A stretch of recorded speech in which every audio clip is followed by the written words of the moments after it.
It's Revolution on Snowpiercer. Hey everybody, this is Scott from Forgot to Grow. Welcome to our Snowpiercer Season 1 Episode 8 Thoughts video. Just finished watching the latest episode and I'm just going to be sharing my general thoughts on the episode.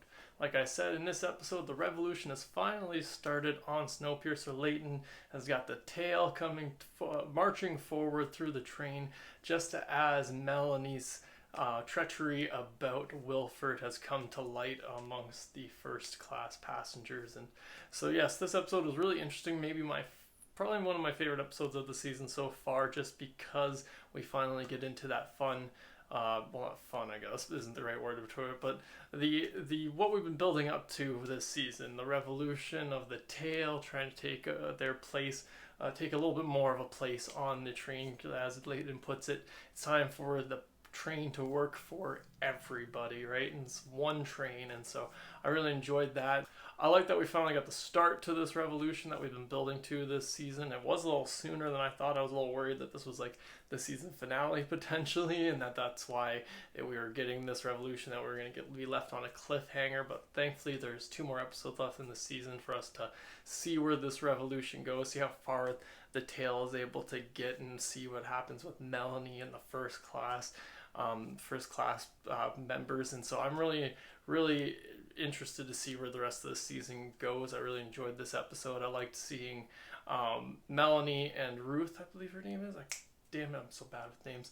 But I liked seeing their kind of dynamic. Ruth feeling very hurt by Melanie's lying about Wilford, but then Melanie being like, I'm the one who built the train. He was just a salesperson. He wanted to live out the end of his days in luxury, in the night cart with hookers and shit. And so I was just like, oh snap, okay, so Melanie's finally giving us the kind of real picture, it seems, of who Wilford actually was. He put on this facade of being this savior in order to, attract all these people to pretty much fund his, last hurrah on this earth. And he had no intention of trying to, make Snowpiercer a reality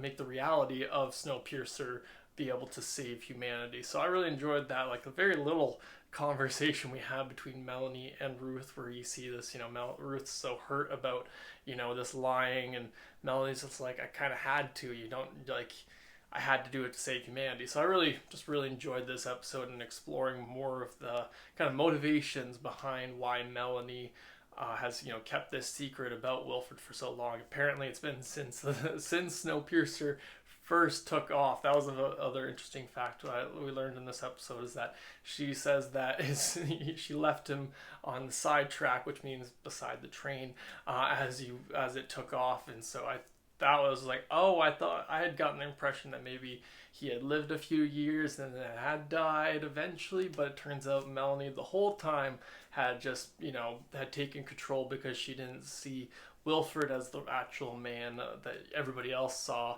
She saw, she knew the idea of Wilford was really, what was the powerful part, and so she was able to, she used that and kept that persona of Wilford around in order to, keep the power, to keep the order around, as opposed to, like, as soon as everybody finds out that Wilford is gone, that Melanie's been in charge, none of them think about the fact that, that they're all alive and that they're all actually doing pretty well, minus the people in the tail. But I mean, first class in particular, they're all upset about her lying about, Wilford and whatnot. But it's also like, y'all are doing okay. You guys have really not much to complain about. The tail complaining, that makes sense. Maybe even third class complaining. Hell, even second class probably has some complaints. But first class? You guys should be happy. You should be thanking Melanie that she kept in place this class system that kept you guys in luxury, but you guys turn on her because she lied. She pretended that there was a figurehead above her that she was answering to, as opposed to it being her who you were answering to. Because that's the part that I found really interesting too about this episode, is that their problem wasn't with the fact that the decisions she has made, as pretending to be Wilford.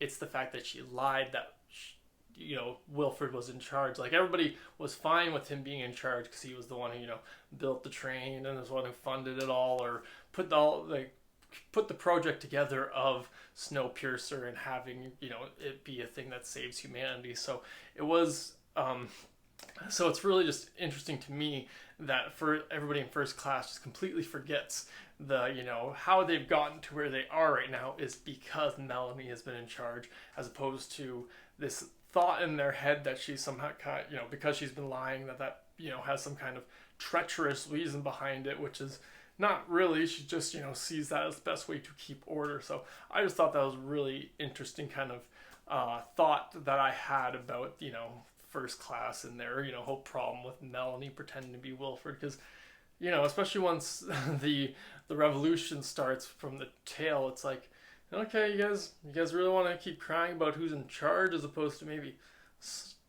figuring out how to keep your own system. Not that I'm on board for first class to keep the system in place, but if I was in first class, I'd want to keep that system in place. So, taking the person who's in charge away doesn't seem to be like the best bet, or, switching who's in charge. I don't see, like, I kind of see the motivation. It does just seems kind of like a very kind of knee-jerk reaction that they're having to, I get it, when somebody lies and someone's pretending something, you have this immediate reaction where you're like, no, I'm not going to trust you anymore. You can't still be in charge. But it's also like, this is the last of humanity. They don't have very many options in this case, and it's like, okay, who else is going to take a charge? And I guess they think Ruth and Nolan's going to be in charge, but like, those two clearly, like, I get why those two think they can run things. I don't get why everybody else thinks they're better equipped than Melanie, who has been telling them how to been giving them orders all this time. So I just thought that was just a whole really interesting thing about this episode, and about just first class turning on Melanie just because of this, I don't want to say little lie, but in the grand scheme of humanity's survival, it is a pretty small lie. Like, yes, in a way they could, she has been pretending